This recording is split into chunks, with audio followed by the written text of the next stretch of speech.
प्यारे स्टूडेंट, जैसा कि आप स्क्रीन पर देख रहे हैं, आज हम पढ़ने और समझने वाले क्लास 10th का सब्जेक्ट हमारा विज्ञान होगा, जो कि वर्कशीट हमारा 6 है और ये 16 जुलाई 2021 के लिए है।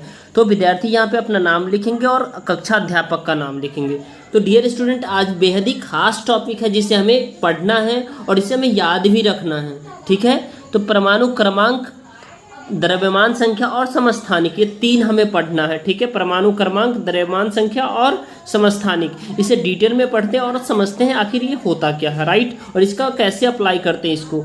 आपने इलेक्ट्रॉन, प्रोटॉन और न्यूट्रॉन के बारे में पढ़ा है, जैसा कि हमने इससे पहले वाले वर्कशीट में बताया। इलेक्ट्रॉन, प्रोटॉन और न्यूट्रॉन क्या है, केमिस्ट्री के डेफिनेशन है। इलेक्ट्रॉन, प्रोटॉन और न्यूट्रॉन एक केमिस्ट्री का जादुई खेला है। ठीक है, यानी electron proton is a magic play of, या chemistry is a magic play of electron, proton और न्यूट्रॉन कह सकते हैं।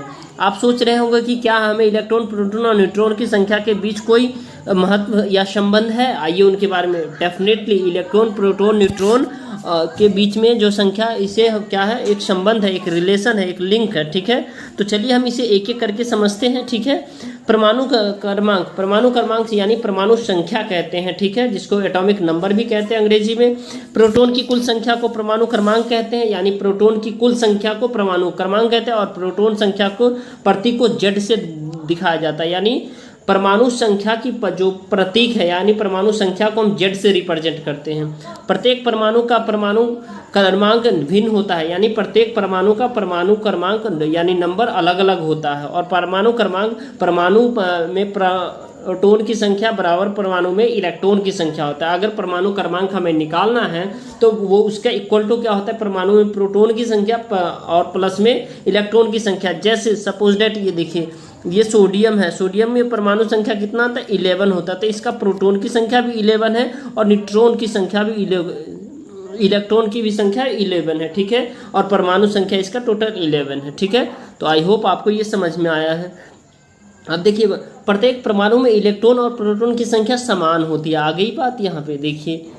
अब देखिए इसमें जो ना, एग्जाम्पल के लिए सोडियम की जो है परमाणु संख्या 11 है। इसका महत्व है कि इसमें 11 प्रोटॉन, 11 इलेक्ट्रॉन है। बिल्कुल, मैग्नीशियम को Mg से रिप्रेजेंट करते, इसमें इसका परमाणु संख्या 12 होता है, तो यानी प्रोटॉन की संख्या 12 और इलेक्ट्रॉन की संख्या 12। ठीक है, अब क्लोरीन की परमाणु संख्या 17 होता है, तो इसमें इलेक्ट्रॉन की संख्या 17 है, प्रोटॉन की संख्या 17 है। ठीक है, कार्बन का हम परमाणु संख्या 6 है, इसमें मतलब है इसमें प्रोटॉन की संख्या 6 है। ठीक है, और इलेक्ट्रॉन की संख्या 6 है। अब हम इसमें देखेंगे डियर स्टूडेंट, जो ये बेहद खास ही इम्पोर्टेंट वर्कशीट है। चलिए, समस्थानिक होता क्या है, समस्थानिक।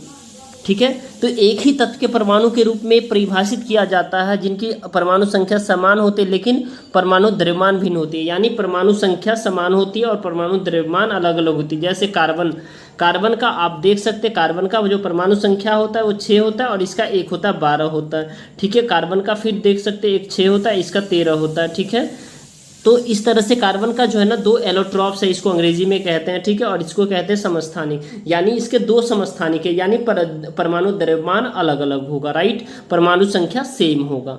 आई होप आपको समझ में आ रहा है। अब देखिए डियर स्टूडेंट, हाइड्रोजन के 3 समस्थानिक है। हाइड्रोजन के कितने, 3 समस्थानिक। प्रोटियम, प्रोटियम है जो H, हाइड्रोजन का परमाणु संख्या 1 है और परमाणु द्रव्यमान भी 1 होता है। ड्यूटेरियम, हाइड्रोजन परमाणु संख्या 1 है और परमाणु द्रव्यमान 2 है। और ट्रिटियम, ट्रिटियम यानी हाइड्रोजन परमाणु संख्या 1 है और परमाणु द्रव्यमान 3 है। तो ये 3 इसके क्या हो गए, इसके 3 एलोट्रॉप्स हो गए। ठीक है, अब देखिए इसमें जो है ना, क्लोरीन को 2 समस्थानिक होते हैं। क्लोरीन में कितने, 2 समस्थानिक होते हैं, जैसे 17 और 35, यानी Cl को 17, ये परमाणु संख्या इतना है, 35 हो जाएगा, फिर Cl 17 और फिर ये 37 हो जाएगा। ठीक है, तो क्लोरीन की 2 समस्थानिक होती है। चलिए, तो आप इसमें देख पा रहे हैं सब। ठीक है, अब देखिए इसमें हमें जो आपको दिखाना है डियर स्टूडेंट, वो बेसिकली ये है। तो ये हाइड्रोजन का हमने 3 समस्थानिक देख लिया। ठीक है, ये हाइड्रोजन का 3, क्लोरीन का हमने 2 समस्थानिक देख लिया। अब कार्बन का हम कार्बन 12 और कार्बन 14, ठीक है, ये 2 समस्थानिक हो गए। ठीक है, अब हमें समस्थानिक के कुछ उपयोग देखना है। यूरेनियम के समस्थानिक का उपयोग परमाणु रिएक्टर में ईंधन के रूप में किया जाता है, यानी परमाणु रिएक्टर में जो है ना ईंधन के रूप में यूरेनियम का प्रयोग किया जाता है। ठीक है डियर स्टूडेंट।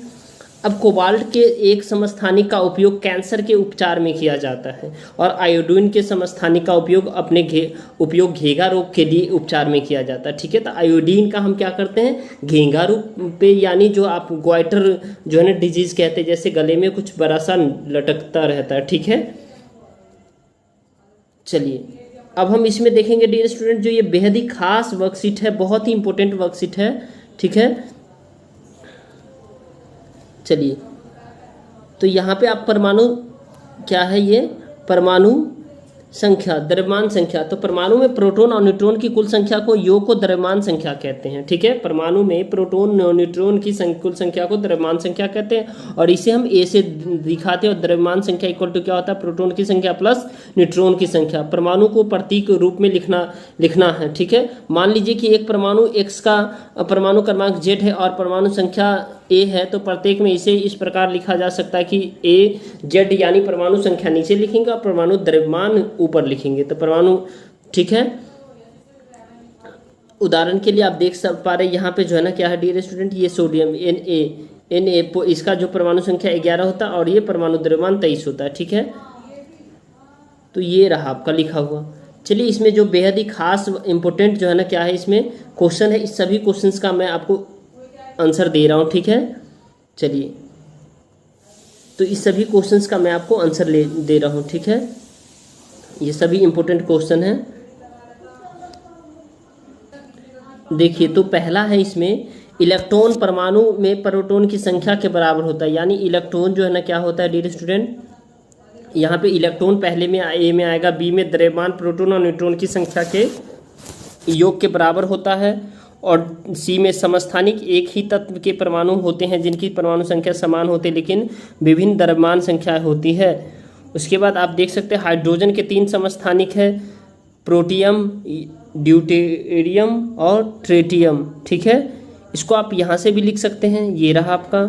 ठीक है, ये रहा आपका जो है ना हाइड्रोजन के ये तीनों परमाणु, यहाँ से भी आप लिख सकते हैं, और इसको आपको याद रखना है। ठीक है, अब कार्बन का तो अवश्य याद रखिएगा क्योंकि आपका कार्बन का आपके एग्जाम में पूछा जाता है। अब देखिए परमाणु संख्या को Z से रिप्रेजेंट करते हैं, परमाणु द्रव्यमान संख्या को AC के द्वारा दर्शाते हैं। ठीक है, एक परमाणु में 11 प्रोटॉन और 12 न्यूट्रॉन है, तो द्रव्यमान संख्या क्या होगा, तो द्रव्यमान संख्या equal to proton plus neutron होता है, तो 11 + 12 कितना हो गया, 23 हो जाएगा। ठीक है, तो आई होप डियर स्टूडेंट आपको ये वर्कशीट बेहतर तरीके से समझ में आ रहा है। अगर आपको लगता है ये वर्कशीट आपके लिए हेल्पफुल है तो इस वीडियो को आप लाइक कर सकते हैं, हमारे चैनल पे नए हैं तो चैनल को सब्सक्राइब कर सकते हैं और बेल आइकन को प्रेस कीजिए ताकि आपको लेटेस्ट नोटिफिकेशन मिलता रहे। Thank you, thanks a lot for watching, have a nice day.